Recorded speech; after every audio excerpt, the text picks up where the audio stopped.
Hello, I'm Adrian Finnegan, and this is Counting the Cost on Al Jazeera, your weekly look at the world of business and economics. This week, it's seen as a game changer, but critics say artificial intelligence is just hype.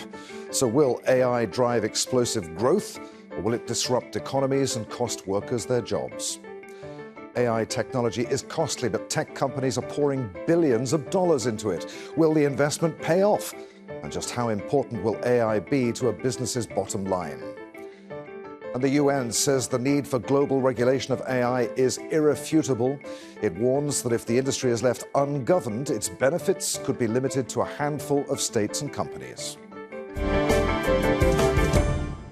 Almost $1 trillion. That's how much tech companies are estimated to be spending on building up the artificial intelligence industry over the coming years. Supporters of the technology say that AI will increase productivity, boost incomes, and revolutionize the global economy. But with the excitement surrounding the potential of artificial intelligence comes alarm. A growing number of investors worry that AI won't deliver the huge profits they seek, at least not in the foreseeable future. And critics warn that AI could replace human jobs and deepen inequality. Calls are growing for regulators to come up with policies to leverage the potential of AI for the benefit of all humanity. Fintan Monaghan reports. The hype around artificial intelligence has created high expectations. JP Morgan predicts that it will eventually add as much as 17% to the US economy. And many industry insiders have hailed it as a revolution that will change the world forever. It has huge transformative potential, like akin to what the steam engine did for physical labor. It took loads off the backs of humans, off the backs of the animals that we used to have plow our fields, and put it onto machinery. I think that's a good analogy to what these large language models are going to do to intellectual labor. But so far, that change hasn't quite materialized. Businesses have had mixed results. Some case studies have shown productivity gains, while others dropped their AI services altogether, saying it wasn't worth the cost. Some critics have called it a bubble. They question whether generative AI is currently up to performing complex tasks.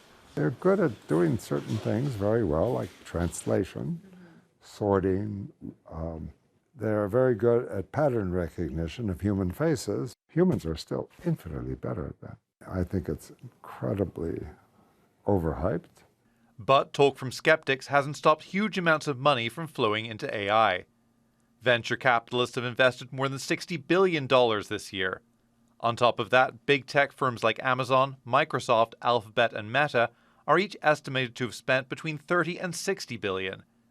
Analysts estimate that returns are still dwarfed by expenditures, but firms believe they must secure a slice of the market or be left behind. When you go through a curve like this, the risk of underinvesting is dramatically greater than the risk of overinvesting for us here. In the short term, AI faces obstacles and opportunities. Costs to the consumer appear to be going down. The latest models from Google and OpenAI are both faster and cheaper than their predecessors. But governments across the world are also debating how to regulate AI, and it's unclear what impact these regulations will have on business. Some analysts say AI won't have a measurable impact on national economies until 2027. So perhaps time is what will make the difference, and reveal if AI is boom or bust. Fintan Monaghan, Al Jazeera, for Counting the Cost. Well, companies and governments around the world are weighing up the costs and benefits of artificial intelligence. Integrating AI into a company's business systems isn't cheap. Research firm Gartner estimates the cost to be between $5 and $20 million. It also predicts that 30% of these projects could be abandoned by 2025 due to the expense. But there might also be much to gain. Consultancy firm PwC estimates that AI could add nearly $16 trillion to the global economy by 2030. Well, with big changes come big disruptions. The IMF says that 40% of all jobs will be affected by AI. In some cases, it'll make those jobs much more productive. In others, though, it could displace workers, as many tasks previously done by people are taken over by computer programs. All these changes won't impact everywhere and everyone in the same way. Developing economies are likely to face less disruption from AI compared to developed ones, but they may also miss out on a lot of the gains, potentially widening global wealth inequality. Well, South Korea is experimenting with AI in one of its busiest subway stations, with foreign tourists in the capital. The new service can interpret several different languages in near real time using the technology. Eunice Kim reports from Seoul. We're at Myeongdong subway station here in Seoul, where a new AI-enabled service window has been installed. It's able to facilitate simple exchanges in 12 different languages, excluding Korean. Let's go check it out. Hello, where is the nearest bathroom from here? The system translates the speech to text in near time on the screen. If you look to the right, you'll find the bathrooms. The station master provides an answer in Korean, which is translated into the inquirer's language. Myeongdong Station was selected as a testbed as it's most frequented by foreign passengers of all metro stations, says Che. When approached by a foreign visitor in the past, I'd become frozen with fear because I don't know how to speak their language. Now I have confidence that I can provide friendly and accurate information, thanks to this new system. I'm very pleased with that. The AI feature will undergo 4 months of testing before being rolled out to more subway stops across Seoul, possibly on smartphones as well. Meanwhile, South Korea's electronics giant Samsung says it will roll out its next series of Galaxy smartphones with a built-in AI translation service, in yet another example of how artificial intelligence is being folded into our daily lives. Eunice Kim, Al Jazeera, Seoul. All right, let's bring in our panel of experts. From London, we're joined by Toby Duke. She's the founder of Diverse AI and a former program manager for responsible AI at Google. From Sydney, we're joined by Toby Walsh, a professor of AI at the University of New South Wales AI Institute. And from London, Ian Whitaker, managing director of Liberty Sky Advisors. Welcome to you all. Toby, let's start with you. As AI grows, its appeal is undeniable. It's no doubt here to stay, but is it a good thing? Is it going to benefit each and every one of us, or is it going to benefit a few and make a lot of us much poorer? Well, that depends on how it's being deployed and being developed. If it's developed properly, responsibly, and using responsible AI principles, it will benefit everyone. At the current stage that AI is being developed, it's been moving really, really fast. The industry has this mantra of move fast and break things. And I think the mindset of apologize later as well. And with that sort of mindset, a lot of people will be left behind. If we change the wheel of motion right now and change the pace that we're developing AI technologies, especially generative AI technologies, and AI technologies that seem to be surpassing human intelligence with a big question mark there. And if that whole mindset is changed and we kind of like develop these systems a bit slower and bring in everybody on the table as part of the decision-making processes, the design, the development and testing of the impact on all the users across the world, then it will benefit everyone in society. Toby, what's your view on this about whether AI is a good thing? Is it going to be good for humanity? And we were all sort of getting familiar with it now. We're encountering things like ChatGPT. It's in some of our cars. How much more will it influence our lives going forward? I think in the future, it's going to be hard to imagine our lives without artificial intelligence. But it's about us making the right choices now. This is not the first technology that's disrupted our lives, and it's about ensuring that the wealth isn't concentrated in the hands of the few. And I think there's increasing recognition amongst civil society, amongst politicians, amongst the public, that just as the robber barons initially captured the wealth of the Industrial Revolution, that we need to make sure that these digital robber barons don't also capture the wealth of this current revolution. Ian, you're an AI skeptic, if I can put it like that, at least in terms of the amount of money that's being spent and invested in AI and its practical uses. Is AI just a flash in the pan, or do you think it does? Do you agree with Toby that it has the potential to impact all of our lives and we won't be able to imagine how we ever lived without it? Well, funnily enough, I think what you'll have is you'll have both. And what I mean by that is that you're right. I am a skeptic. My view on AI is that, quite frankly, it's very much it will provide the average, may provide average good, may provide average bad. But there's many particular roles, and I think your report highlighted that, where, quite frankly, AI just sort of won't be able to handle the tasks that humans do at the moment. And it's very hard to see whether that will change in the immediate future. I think, though, when it comes to AI in the use of technology, and the way I see it is really that AI will be used really more as a cost-saving measure rather than necessarily as revenue generation. And this is why I'm skeptical about the whole idea that it will necessarily add to the value of the world economy. I think many firms will use it to reduce jobs, and you're seeing this in areas, for example, such as chatbot and customer service and so forth. But I think the applications in which the idea that artificial intelligence will drive new revenue growth coming through from firms, I think that's quite fanciful. And the way I would look at it, quite frankly, I'd highlight two things. One is that as with a lot of technologies, what tends to happen is that people underestimate changes in human behavior from actually implementing the technology. For example, email, where all that happened was that people produced more and more email, but didn't necessarily lead to an increase in productivity off the back of that, just simply because sort of people's behaviors changed. And I think the second thing is look at what's happening, for example, in the US military, which has been a big proponent of using AI over the past few decades, arguably as far advanced sort of its civilian counterparts, is now actually pulling back on AI because it said it just doesn't really deliver what it had hoped for. And as far as markets are concerned, Ian, do they really understand the potential pitfalls of AI along with its benefits? Is what's going on at the moment with all this investment and the way that markets are excited about AI just another bubble? Well, I think you can see that markets and investors don't really know by just the reaction that they have when there are relatively minor events when it comes to AI demonstrations. For example, if you take when Alphabet had a hitch in its presentation on AI, over $100 billion was wiped off the market capitalization of Alphabet in 2 days.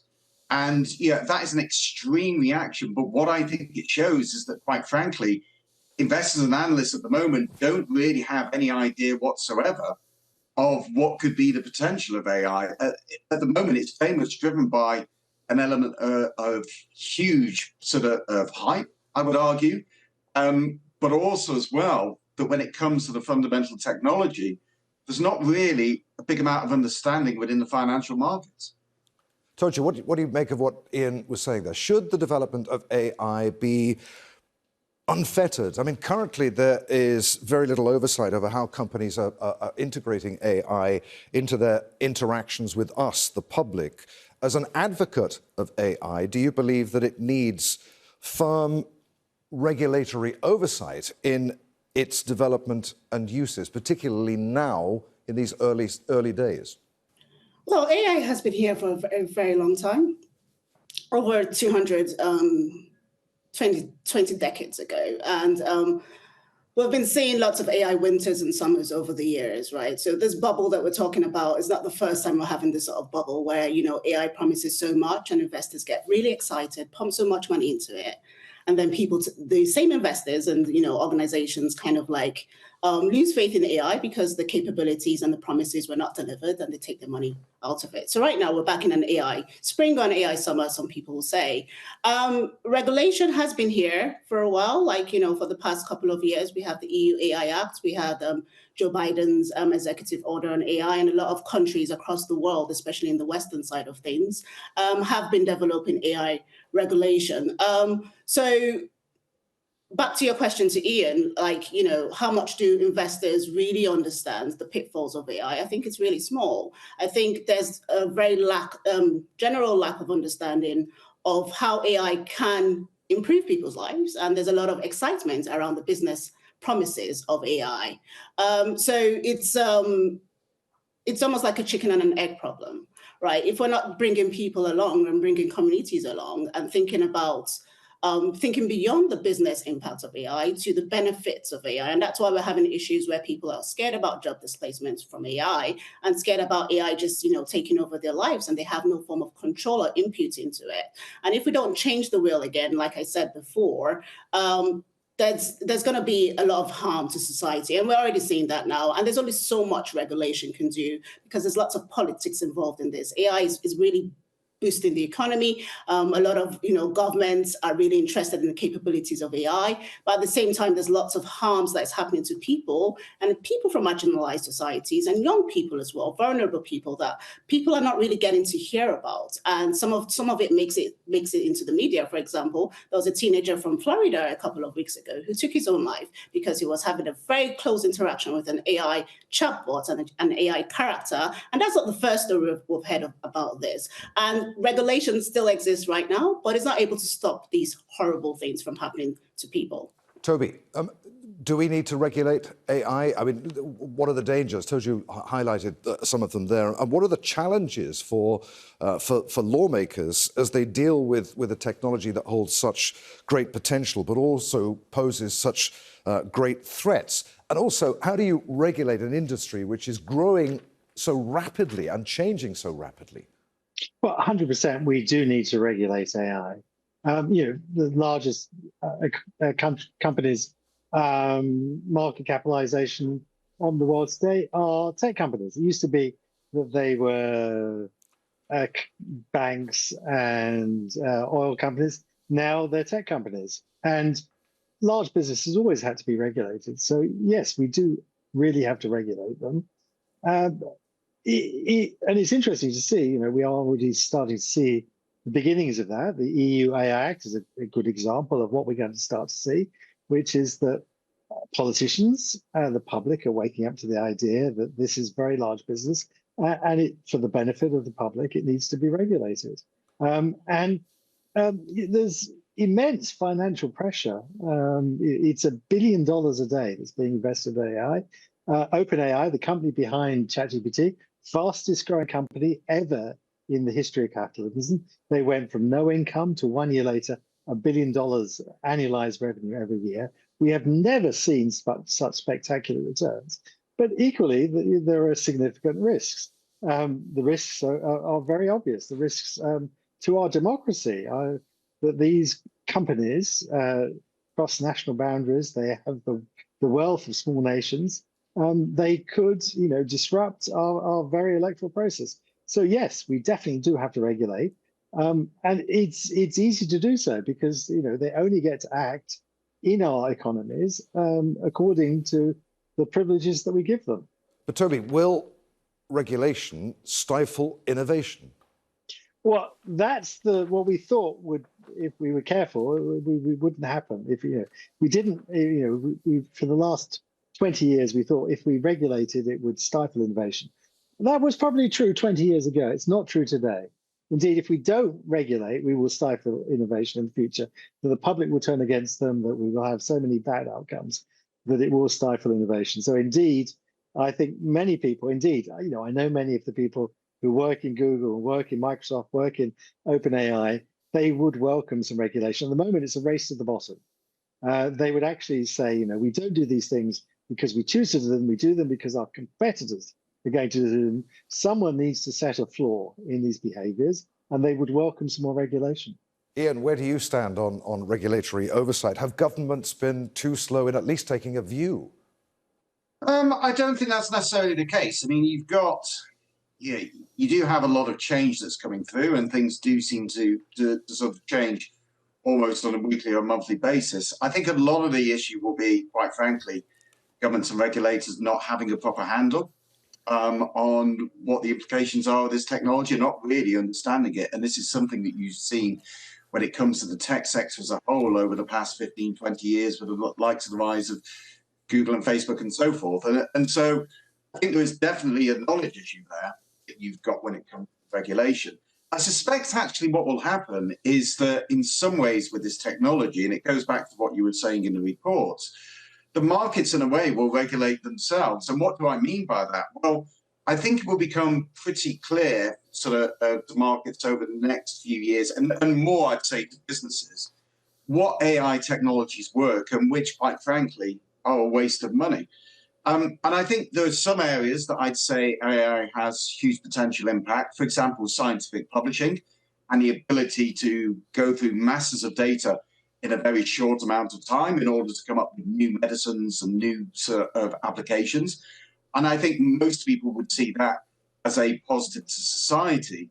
I think the ways that many companies are thinking about AI at the moment and promising and the promises they're making in terms of how AI can improve things, I think are vastly overhyped. And I think what will happen with those companies is there'll be an initial spurt of investment will come through. And when they realize it doesn't work, then what will happen is they will back off themselves. And what that will lead to is a situation, I think, as I say, over a number of years, where what will happen is AI will get channeled into certain areas where it does have a major impact, but in other areas where, quite frankly, its impact was overhyped, then I think the funding will stop. And to go back to the point of AI winters before, we've had two back in the early 70s. That was the AI winter caused by the OPEC oil crisis. In the late 80s, that was caused by the Japanese economy faltering.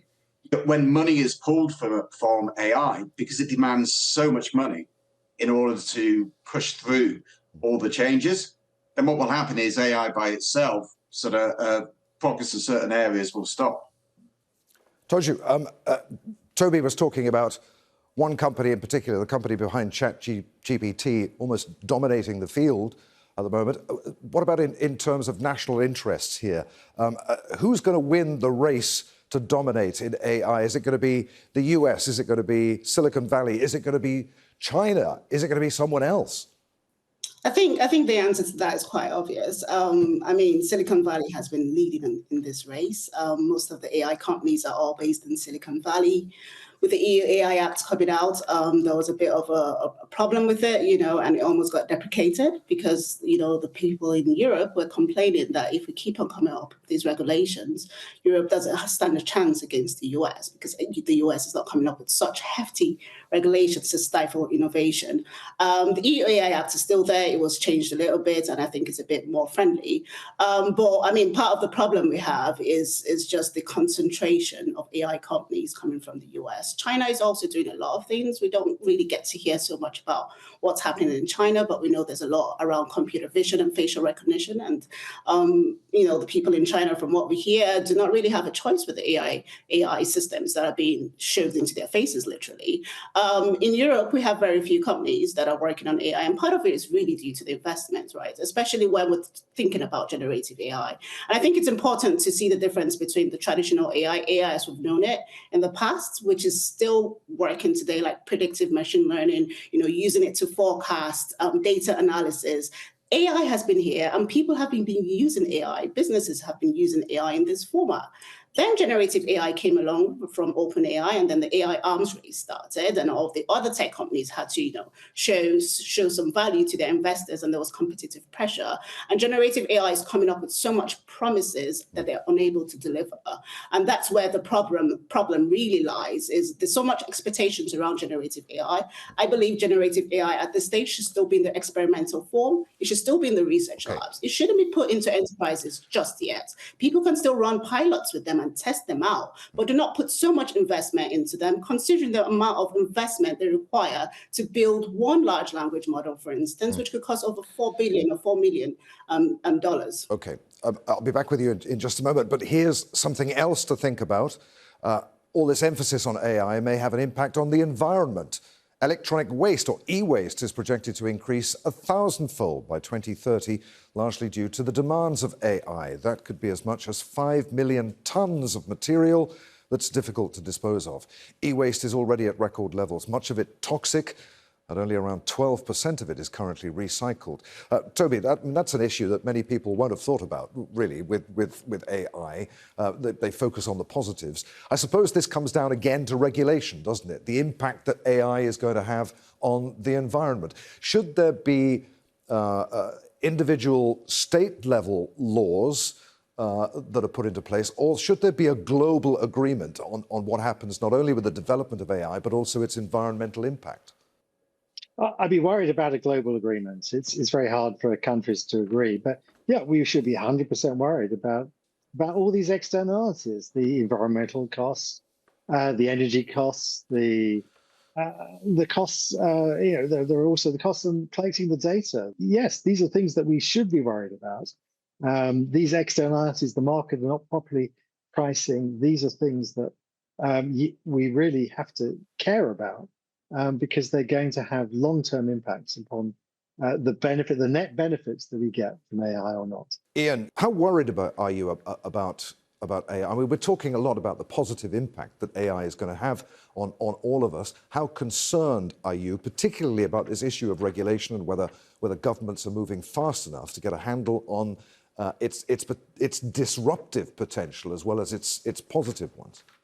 Well, I mean, from an AI perspective, as I said, I'm quite skeptical. I mean, I'm not hugely worried about generative AI as a technology. I think there are definitely implications from it that will have implications on society. I mean, to go back to the last point in terms of the environment, what I would say is you could say, as Toby highlighted the negatives, you could also say the positives. What's happening with AI is actually turbocharging innovation in areas like nuclear energy and supporting tech companies to get more involved and to put in investment. And I think actually that's a positive for society, given the issues that we have with energy infrastructure. My feeling is that where the risks actually are at the moment are overreacting. I think there's always a tendency, and we've seen this before, sort of to think we have to do something now. I think with AI, I don't think that's necessarily the case. What we can do is that we do have time to see how things develop, see what are the things where there are sort of potentially the most issues, and the things where, quite frankly, fears have been overhyped. And what I'm concerned about is that if we sort of have this idea that we've got to rush to regulation now and at this point, what will happen is we'll lock in regulation. It will tend to be long lasting. And then what will happen is a few years down the line, people will realize all the big flaws in that regulation, but it was never seen at the time. I'm sorry, Ian, we're out of time. Many thanks indeed. That was a fascinating discussion. Really enjoyed that. Toby, Ian, many thanks indeed for being with us on Counting the Cost. And that's our show for this week. If you'd like to join the discussion on AI, I'm at A. Finnegan on X. Try to remember to use the hashtag AJCTC. Or you can drop us a line. Countingthecost@aljazeera.net is our email address. As always, there's plenty more for you online at aljazeera.com/CTC. That takes you straight to our page. And there you'll find individual reports, links, and entire editions for you to catch up on. But that's it for this edition of Counting the Cost. I'm Adrian Finnegan from the team here in Doha. Thanks for being with us. The news on Al Jazeera is next.